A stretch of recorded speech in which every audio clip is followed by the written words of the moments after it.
Hello everyone. Before we get started, make sure to like and subscribe and leave a comment saying where you're from and when you watched.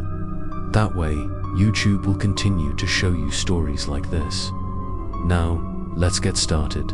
Was never a superstitious person. Ghosts, spirits, and those so-called 3 a.m. horror legends, they were just bedtime stories to scare children. Or so I used to think. That changed when I moved into apartment 403. It was an old building on the outskirts of the city, covered in moss, the bricks stained with time. The hallways felt abandoned, like even sound had forgotten how to echo here. But the rent was cheap, no need for complicated paperwork, and the landlord, an old man with tired eyes, only said one thing when handing me the key: if you hear noises from the room next door at night, don't look out the window. Gave a nervous chuckle, thinking he was joking. The unit next to mine, room 402, was always locked.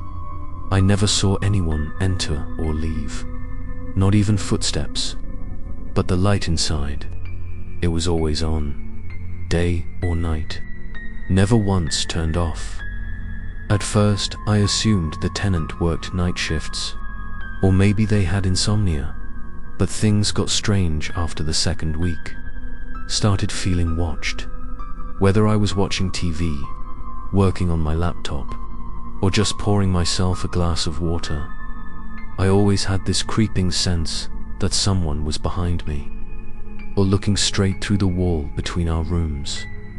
Then one night, around 2:45 a.m., as I lay in bed, wide awake, I heard a soft tapping sound. Tap dot dot dot dot tap dot dot dot tap dot dot dot. It was faint, like a bony finger gently tapping on the wall between the apartments. Slow, rhythmic, endless. Sat up, grabbed my phone, no signal.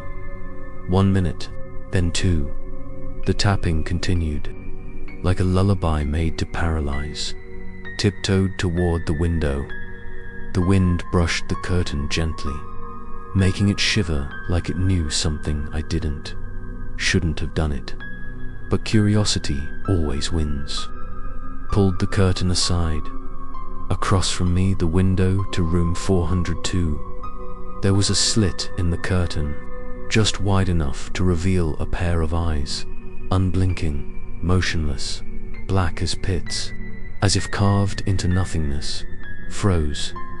Those eyes were staring straight into mine. Dropped the curtain immediately. My heart slammed against my chest. My hands were ice. I felt like I had just broken a rule I didn't even know existed. Couldn't sleep at all that night. The next morning, I went over to knock on the door of room 402 to apologize, maybe. No answer. Knocked again. Silence. Tried the doorknob. Locked. Asked the building manager. An elderly woman with deep-set wrinkles and eyes like storm clouds. She said, "Room 402 has been empty for 3 years." Young man laughed nervously. Thought maybe she was mistaken. But that night at exactly 3 a.m., I heard a hoarse laugh seep through the wall. And this time, it wasn't tapping anymore. It was a whisper. "I see you now." Asterisk. Please like and subscribe to the channel to listen to the next episode. Distorted space behind the wall. Hello everyone. Before we get started, make sure to like and subscribe, and leave a comment saying where you're from and when you watched. That way, YouTube will continue to show you stories like this. Now, let's get started. After that night, I stopped sleeping. Every time I closed my eyes, I would hear it. A guttural whisper crawling into my ear like cold breath. "I see you now." It wasn't just sound. It was as if something was sinking into my brain, exhaling into my skull, pulling me down into a place too dark to resist. I tried to rationalize it. Maybe it was stress from work. Maybe exhaustion, sleep-deprived hallucinations, I told myself. But the details clung to me like damp clothes. The next night, right at 3 a.m., I heard footsteps on the ceiling. But I lived on the top floor. There couldn't be anyone up there. I pressed my ear against the wall, the one between me and room 402, scratching, not rats, not wood creaking, fingernails, scraping lightly, slowly, dragging down. And then, right where my head was resting, I heard it. Knock, knock, knock. 3 sharp taps. I recoiled so fast, I slammed into the table behind me. My phone hit the floor. My heart pounded like it wanted out of my chest. I couldn't move, couldn't scream. I turned to the mirror on the wall across from me, and that's when I saw it. The wall behind me, in the reflection, was moving, not cracking, not shaking, rippling, as if it wasn't a brick wall at all, but a membrane, a surface of something alive. I turned around quickly. The wall was perfectly still, but in the mirror, it was breathing. I yanked the sheet off my bed and threw it over the mirror. The air in the room turned heavy, pressing down on my chest like invisible hands. I didn't sleep. I didn't blink. I watched every corner until morning. I decided I'd leave the apartment for a few days, clear my head. But as I opened the door, I froze. There was a note tucked under the welcome mat. Old yellow paper, faint handwriting, trembling, almost like someone had written it with blood in their veins. The mirror is not a mirror. The wall is not a wall. Don't trust what you see. P402, I stared at the signature. P402, someone or something was playing with my mind. I rushed downstairs to speak with the building manager again, the old woman who ran the place. She wouldn't meet my eyes. Finally, she muttered, "There was a young man, kinda like you, quiet, curious. He asked about the noises, the mirror, the things behind the wall." She paused. "Then one day, he disappeared." I swallowed. They said he left on his own. But I was the one who opened the room after. It was empty, nothing inside, no furniture, no signs of life, except for one thing, a mirror, facing the wall. I felt my spine chill. She continued, voice lower now. "I covered it, sealed it, put protective charms on the door. No one's rented that unit since.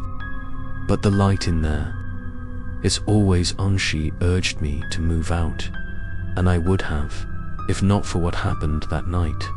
I woke up at 2:58 a.m. to a strange noise, a soft hiss. My curtains swayed, even though the windows were shut tight. Behind the curtain, I saw the outline of a person, just standing there. I moved, slowly, silently, held my breath. Then, 3 a.m., I pulled back the curtain. No one was there, but across the way, room 402's light was off. For the first time since I moved in. I didn't know why, but the question formed in my mind, like an echo from somewhere deep. If the light's off, does that mean he's in my room now? Turned around. The wall was still there.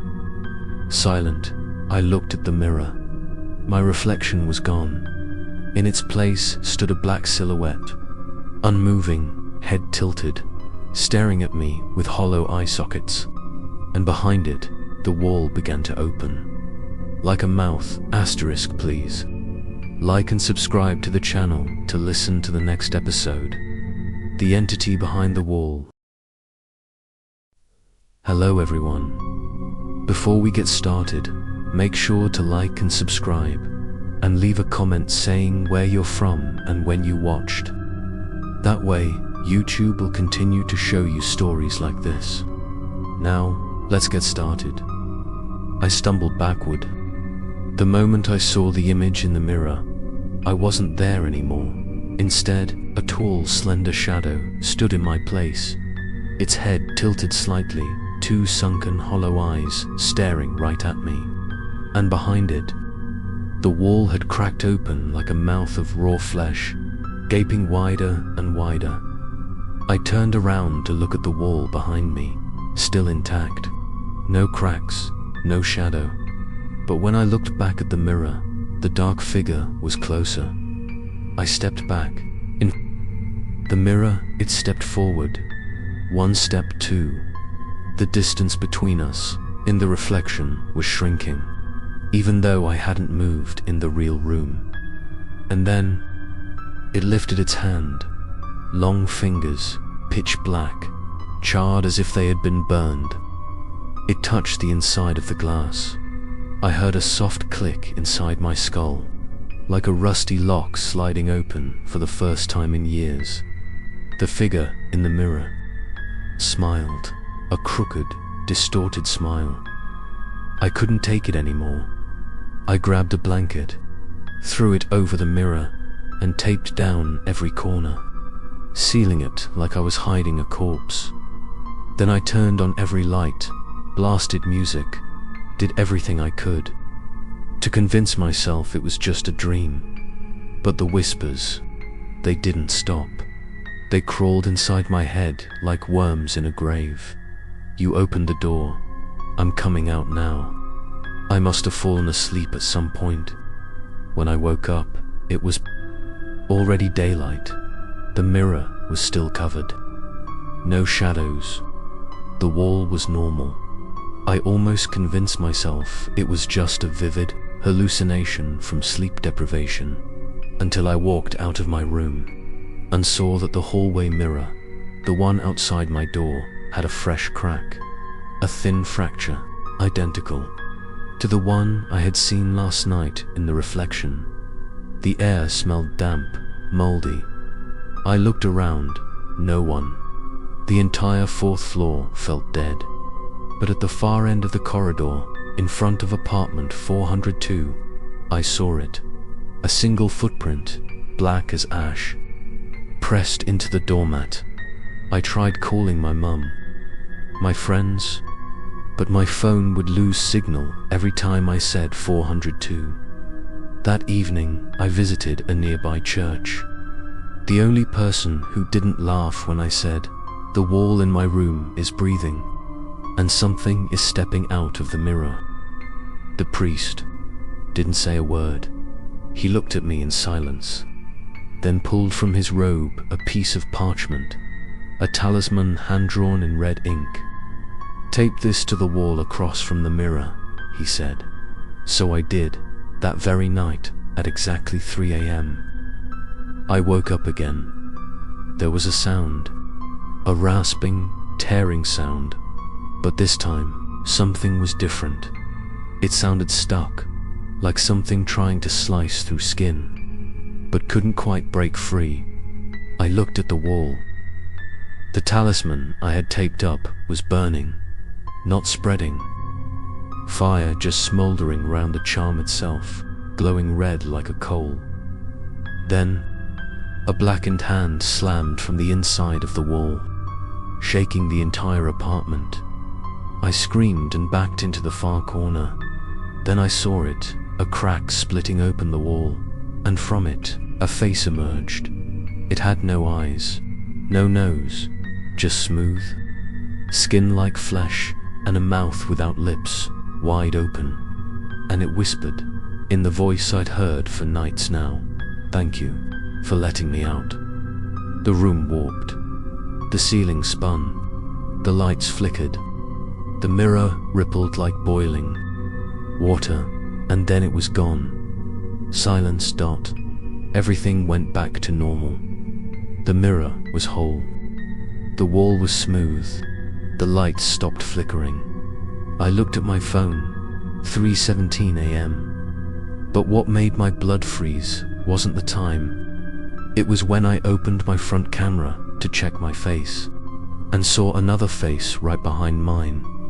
A pale, unfamiliar one. It didn't disappear until I turned around. Asterisk, please like and subscribe to the channel to listen to the next episode. Infiltration. Hello everyone. Before we get started, make sure to like and subscribe and leave a comment saying where you're from and when you watched. That way, YouTube will continue to show you stories like this. Now, let's get started. Asterisk, I saw it clearly. In my phone camera, a face with no eyes, no nose, only wrinkled, sagging skin peeking from just over my shoulder. I spun around. No one there, but then, every time I glanced at a mirror, the shadow was still there, far in the back, and each time I looked again, it was closer. It was like mirrors weren't mirrors anymore. They were gateways, and every glance was an invitation. Decided to stop looking into mirrors altogether. I removed every reflective surface in the apartment, the wall clock, the bathroom mirror, even the black screen of my phone, all covered. But it still came, not through the mirror, not through the wall, it came through my dreams. Each time I fell asleep, I stood inside a warped version of my apartment. The ceiling stretched forever upward. The walls pulsed, breathing like living lungs, and the shadow stood in the corner, unmoving, watching me. Then, one night in the dream, it spoke. I'm inside you now. I woke up, soaked in sweat, heart crushed under invisible weight, and on the palm of my hand, a dark smudge, like ash, shaped exactly like the handprint I'd seen in front of apartment 402. It wasn't a dream, it was hiding inside me. As days passed, I no longer recognized myself in reflections. Even though I had removed all mirrors, I'd sometimes catch my image. In other people's eyes, in passing car windows, on the dark surface of a turned-off TV. And the terrifying part, it wasn't mimicking me. My reflection moved slower. When I turned my head left, it stayed still, eyes locked on mine. When I sat down, it remained standing, smiling, a smile that was hollow, twisted, like it wasn't amused. It was in control. I stopped sleeping, afraid that if I closed my eyes long enough, I would wake up as someone else. Time started slipping. One night, the clock jumped from 11:23 to 3:01 a.m. in a blink. I woke up, standing in the middle of the room, not remembering how I got there. The window was wide open, cold air poured in, and the curtains, soaked in blood. I looked for my phone, gone, not on the table, not in my pocket. I opened my laptop to check the camera feed and saw footage of me walking out of the apartment at 2:58 a.m. I didn't remember it. At that moment, only one thought echoed in my head. It's not just watching anymore, it's controlling. I rushed to apartment 401 and knocked on the door. Claire, my neighbor, the only person I trusted, opened the door, startled. You were standing in the hallway for over 30 minutes last night, she said. I called out to you, but you didn't respond. I stood there, frozen. I don't remember going outside, I muttered. Claire studied me carefully, then said something that made my blood run cold. Do you know what I saw through the peephole? You were standing with your back to the door, but in the reflection, you were staring right at me, smiling. I nearly collapsed. I turned to leave, but before I did, Claire whispered, "If something's really happening, let me help." I nodded. But deep down, I wasn't sure how much of me was still me. That night, 3 a.m., I woke up, holding a knife, a kitchen knife, covered in blood, not mine, no wounds. I panicked, checked the doors, the windows, my hands. I Tried calling Claire, no answer. I ran to apartment 401. It was pitch dark. No response. I banged on the door. It wasn't locked. I stepped inside. Silence. Then I saw it. On the table. A note. If you're reading this, it means I'm not here anymore. The entity came earlier than expected. It found me through you. Don't look for me. Save yourself, if you still can. I stood still, paralyzed. Then my phone rang. Unknown number. I picked it up, hands trembling. A whisper answered. We've switched places now. I turned slowly toward Claire's fridge. Its chrome door shimmered under the kitchen light, and in the reflection, I saw myself standing behind me, smiling.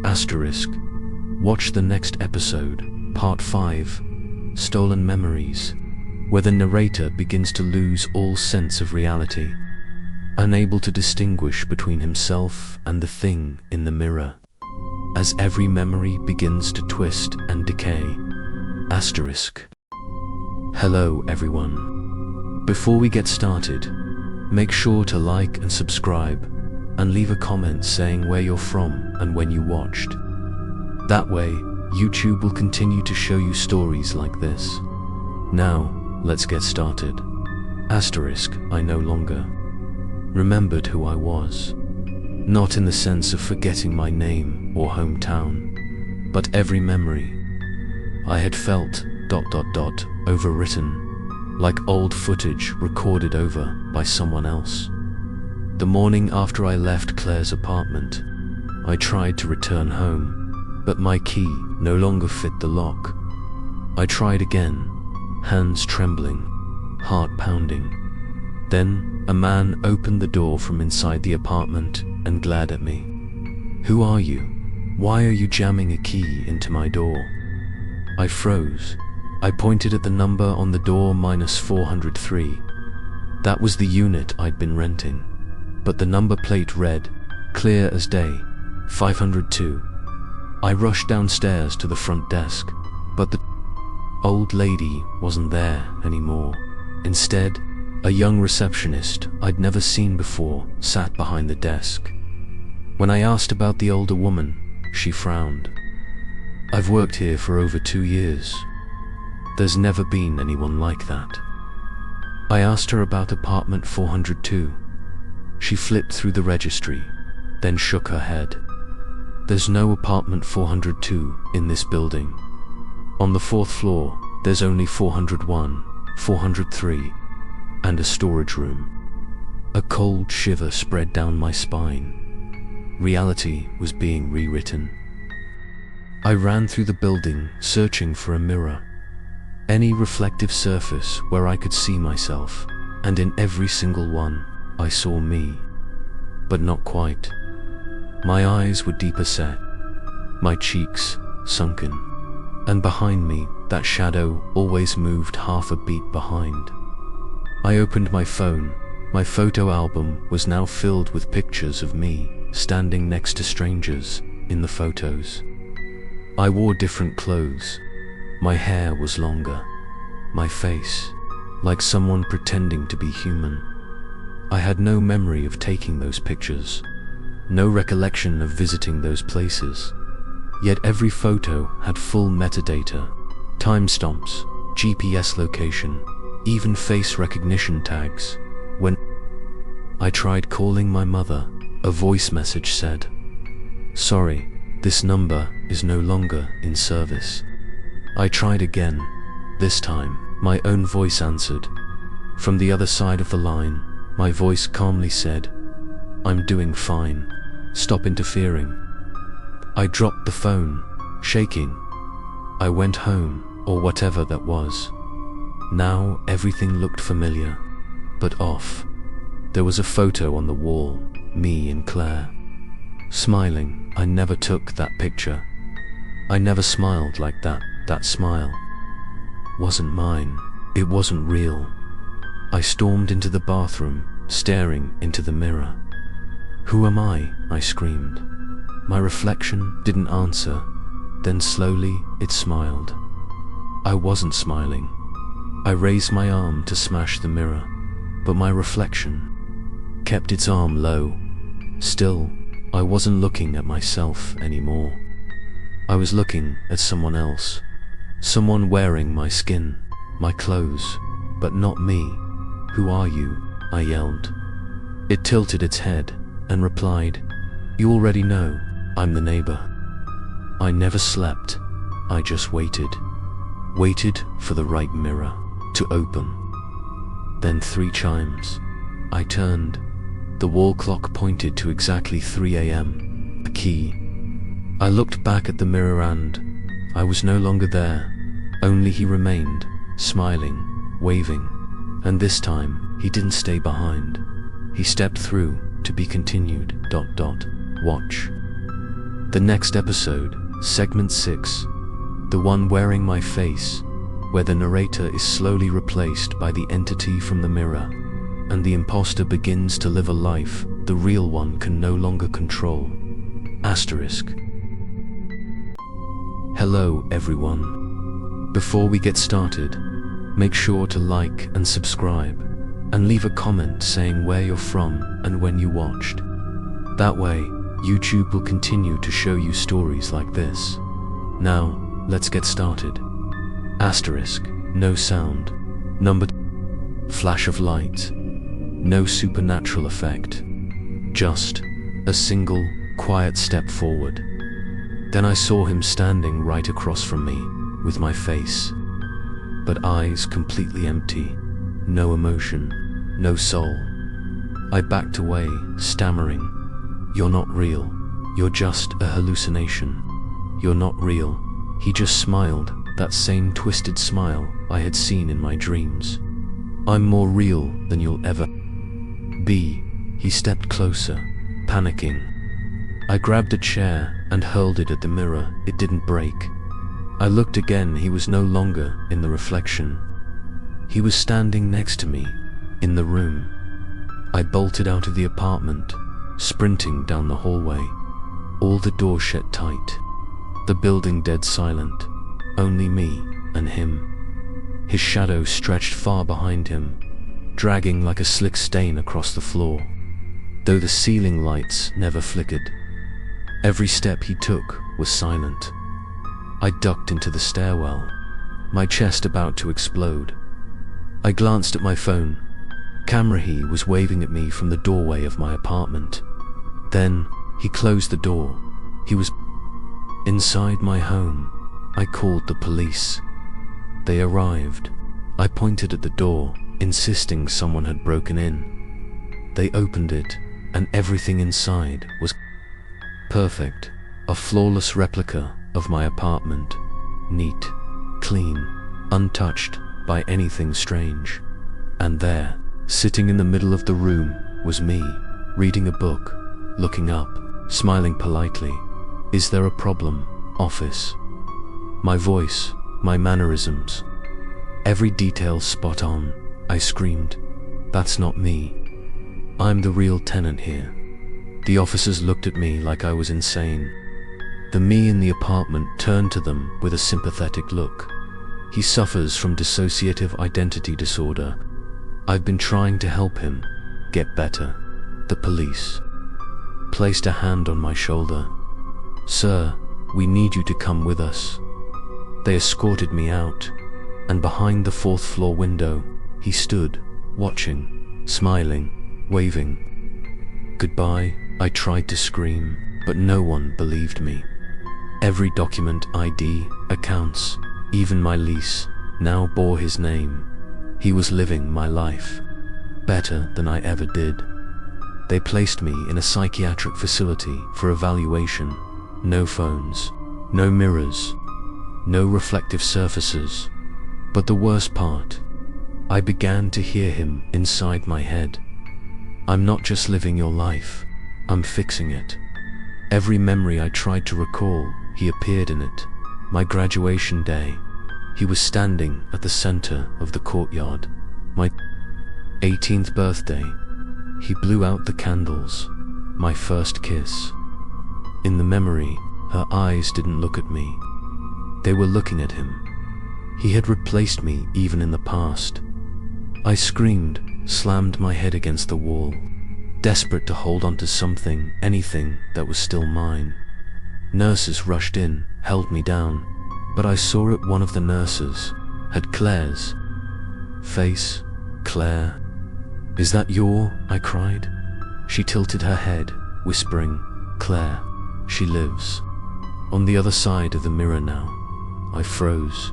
Her eyes began to blacken. No more whites, just dark, endless pits. And I realized Di was no longer in my world, or worse. Maybe this was never my world to begin with. To be continued. Watch the next episode, segment 7, The World Behind the Mirror, where the protagonist begins to witness fractures between reality and reflection, and a doorway opens to a realm he was never meant to enter. Asterisk. Hello everyone. Before we get started, make sure to like and subscribe, and leave a comment saying where you're from and when you watched. That way, YouTube will continue to show you stories like this. Now, let's get started. Asterisk, I don't remember the exact moment I was pulled in, only that when I opened my eyes, the hospital was gone. I was standing in the middle of an endless hallway, lined on both sides with towering mirrors, each one cracked, splintered, yet somehow still reflecting crystal clear images. But something was wrong. Each mirror showed a different version of me. The first, a version of me sobbing, face bruised and swollen, clawing desperately at an invisible wall. The second, me smiling, but the grin looked stitched on like it had been sewn to my face by someone who didn't understand what joy meant. The third eye had no face at all. I turned around, only darkness, no exit, no escape, just mirrors, mirrors, mirrors, and then a whispering laugh echoing down the corridor. Welcome home, I ran. Nowhere to run to, but I ran. The mirrors began to change. They no longer reflected me, but the people I once knew, each one staring directly at me. No movement, no blinking. Claire, my mother, the old landlady, even the police officers, all of them watching me from inside the glass. You left us behind. I screamed. I didn't do anything. The mirrors trembled. Their faces began to crack, blood streaming down their reflections like quicksilver. I stumbled, and there, one mirror stood apart. No cracks, no distortion. Inside it, my reflection was waving at me. I approached, trembling. Help me, I whispered. It smiled. I'm living your life out there now. I'm not here to help you. I'm here to replace you. He raised his hand, tapped the inside of the glass. Knock, knock, knock. I stepped back, but the mirror's surface began to melt. Liquid like molten steel. A hand reached out, trying to grab me. I turned and ran back through the hallway, but now the hallway had no beginning. I kept running. Mirrors on either side shattered one by one, revealing infinite corridors behind them, each one holding a trapped version of me. One version was screaming, chained by shadows. Another was laughing maniacally, scrawling on the walls in blood. We never leave. I fell again.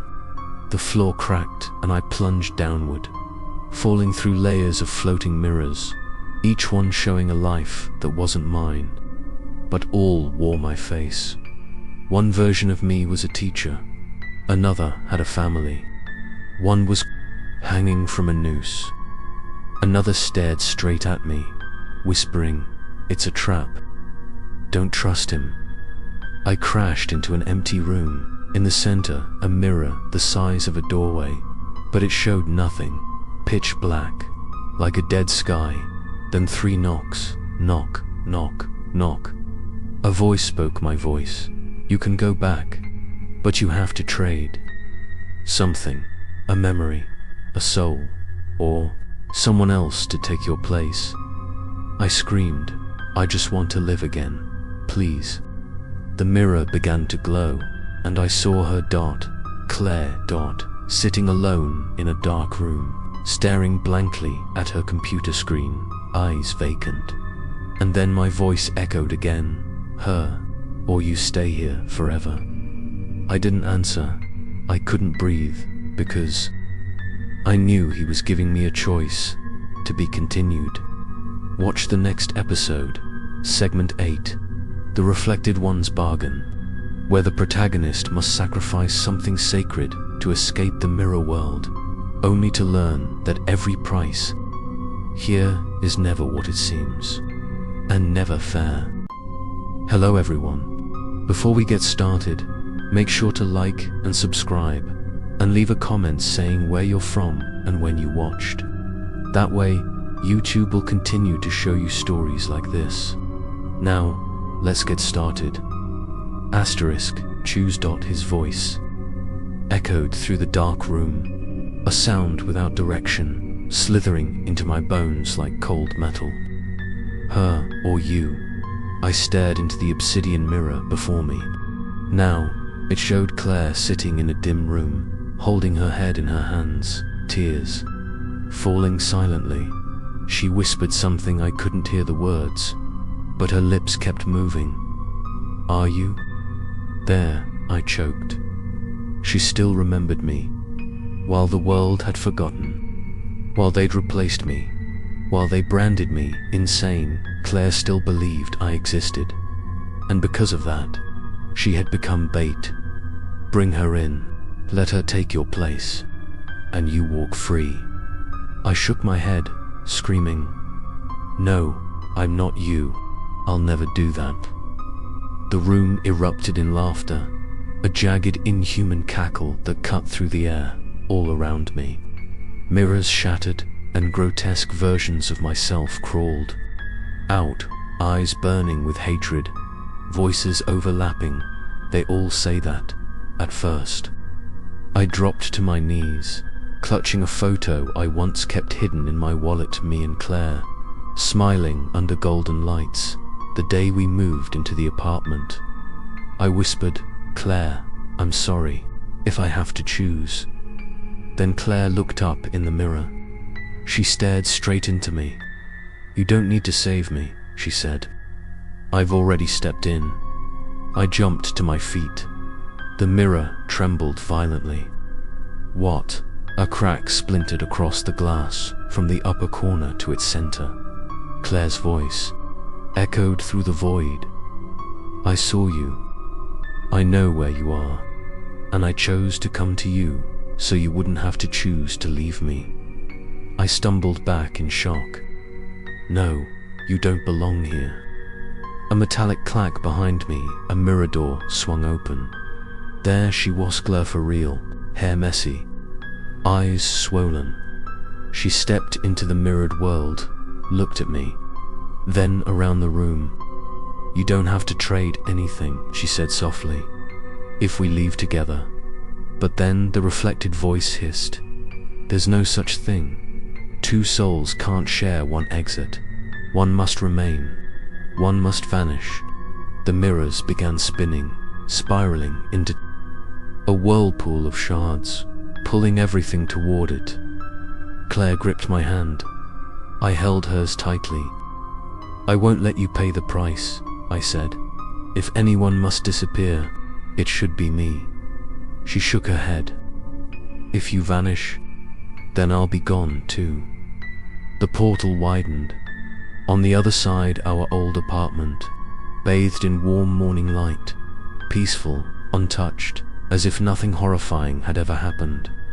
The ticking of a clock echoed in the silence. 2:59 a.m. and one final whisper.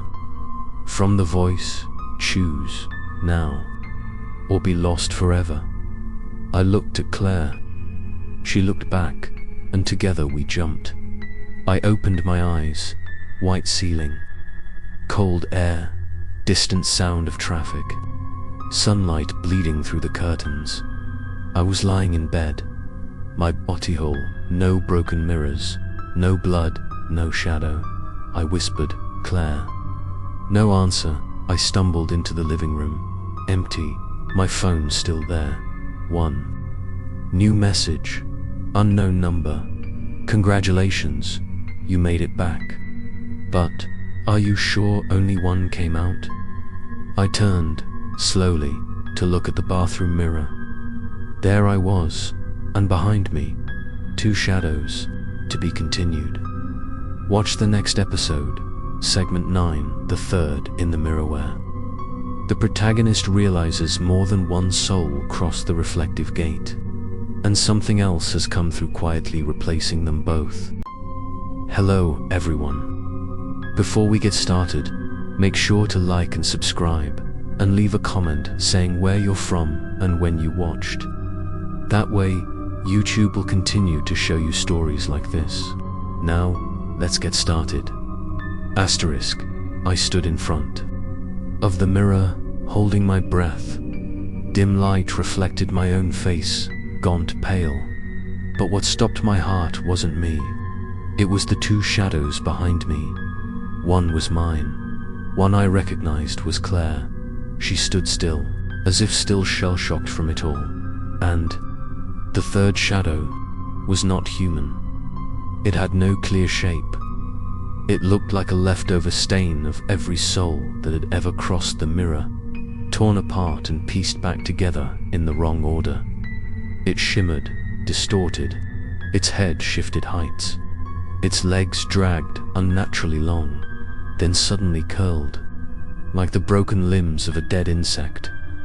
I spun around. No one was there, just me. Alone, I turned back to the mirror. Claire and it were still standing there. "I never came out alone," I whispered. Then a voice, soft, familiar, but wrong, whispered, back from within the glass.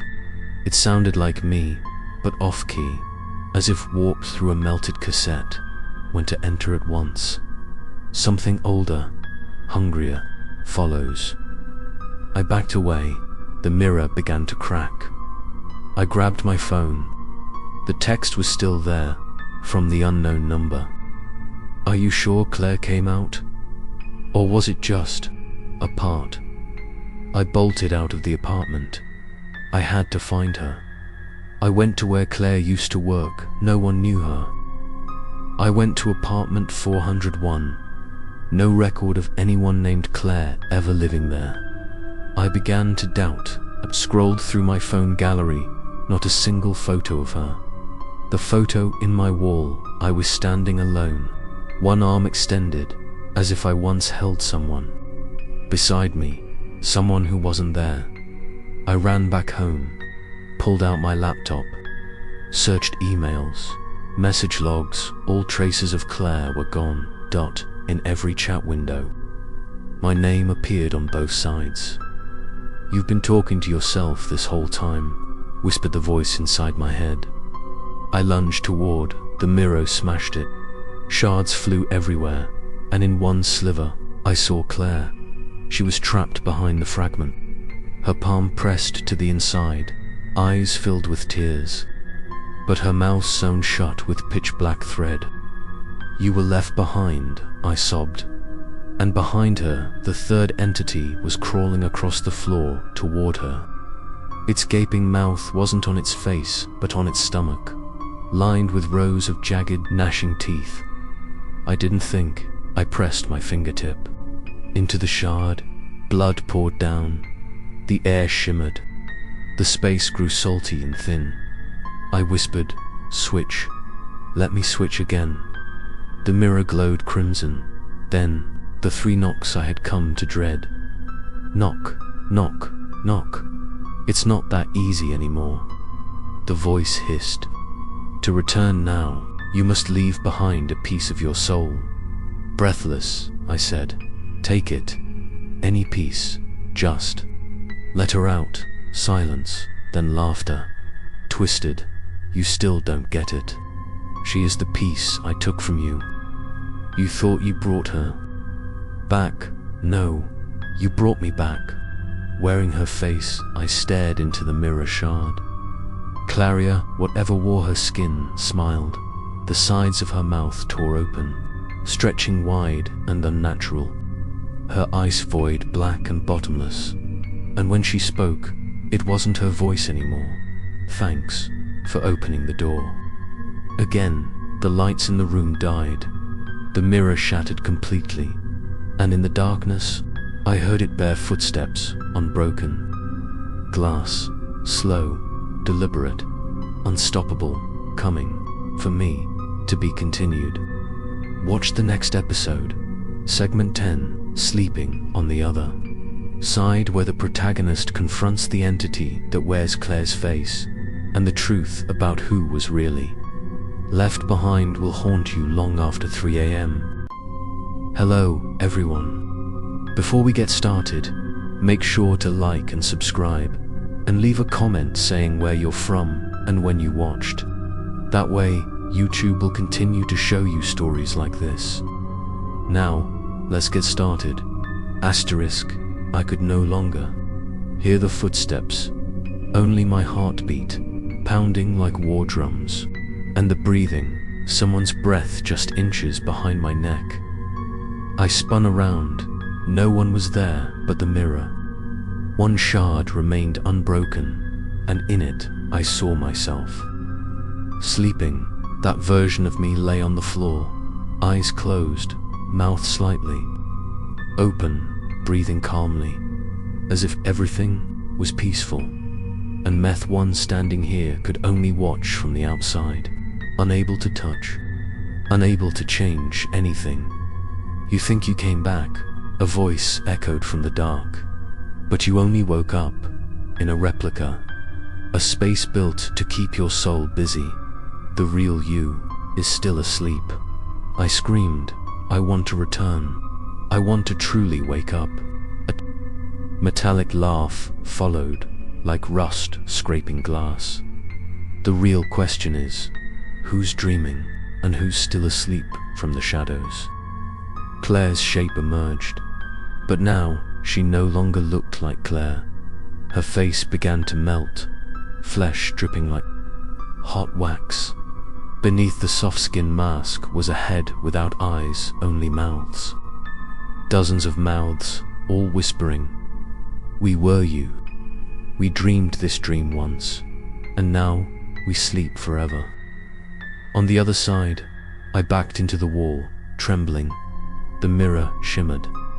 The sleep in me opened his eyes, but those eyes were not mine. They were empty, colorless, like stone carved by a blade. That version of me smiled, then slowly raised his hand and waved at me. I looked down at my own hand. It was melting, not painful, just hollow, as if this body was only a reflected dream, and someone had begun pulling the plug from the other side. I shouted, "Claire, if you're Aleph, pull me back out." No answer, just blood-red letters beginning to appear on the mirror, as if carved with tiny cuts. Claire chose to stay asleep so you could return, and you let her be swallowed. I collapsed, shaking. Was it true that when we crossed the mirror together, only one could remain real? Was Claire never meant to exist on this side, and I had left her to dissolve with the leftover parts of myself? Then the voice returned, calm, sharp as a knife. "Want to wake up? Kill the one who's still sleeping." I looked up, down in the mirror. My other self lay on the bed, motionless. A kitchen knife appeared at my feet. The mirror cracked further. The ticking of the clock rang out. Tick, tick, 2:59. The voice hissed, "If you don't do it, he'll never wake up, and you'll be the one who sleeps forever." On this side, I picked up the knife, stepped toward the mirror, my heart beating wildly. I didn't know anymore which version was real, which was the dream, whether I was about to escape or commit suicide. I raised the knife. The figure in the mirror himself opened his eyes, and he spoke first. "One more second, and you'll no longer be anyone at all. To be continued. ... Watch the next episode." Segment 11, 3 a.m. The final awakening, when all doors between dream and reality swing wide open, and only one name will survive after the final tick of the clock. Hello, everyone. Before we get started, make sure to like and subscribe, and leave a comment saying where you're from and when you watched. That way, YouTube will continue to show you stories like this. Now, let's get started. Asterisk. I stood before the mirror, the knife trembling in my hand. Across from me was me, lying there with eyes wide open. But those eyes held no emotion, no blinking, no breath. They just stared, waiting. Just one strike, the voice inside the mirror echoed. "Kill him, kill that dream, and you'll be the only one left." I no longer knew what I was doing. Who was I, the one holding the knife? Or the one lying still? The one who feared? Or the one waiting to awaken? I tightened my grip 2:59. I looked again. My reflection wasn't still anymore. He stepped forward toward the glass. Raised his left hand, I raised mine. Raised his right, I stepped back. He was no longer a reflection, he was me. Or, I was him, I screamed. "What are you? You stole everything from me, my life, my memories, Claire." He smiled calmly. "I didn't steal. You invited me in. I just never left." I fell silent. I remembered that night. The night I pulled back the curtain at 3 a.m., that first gaze in the window. Across from mine, it was my eyes. But not me. From that time, it was me. Reflected from dream to dream. I opened the door. I let it in. I stepped closer to the mirror. Looked into his, my eyes. "If I stab, who disappears?" He smiled, gently. "Whoever wakes up is the real one." 3 o'clock. The clock clicked, then went silent. I swung the knife. I don't remember whether I stabbed him or he stabbed me. Only the pain, as if torn from my own flesh, and the sound of shattering glass, like thousands of souls screaming all at once. My eyes rolled back. Everything turned white. I woke up, lying in bed. Morning light spilling in. No blood, no knife, no broken glass, just me. I stepped out of the room. The apartment was clean, quiet. On the table, a steaming cup of coffee, and a photo of me with Claire. Returned, I smiled. I made it back. Then I looked in the mirror, instinctively. I was still there, smiling, but I didn't raise my hand, didn't nod. His eyes didn't blink. And behind him, in the unshattered corner of the glass, something was crawling out. The story ends here. Or perhaps it's just beginning, because you know, no one sleeps forever. And the neighbor across the hall still hasn't blinked.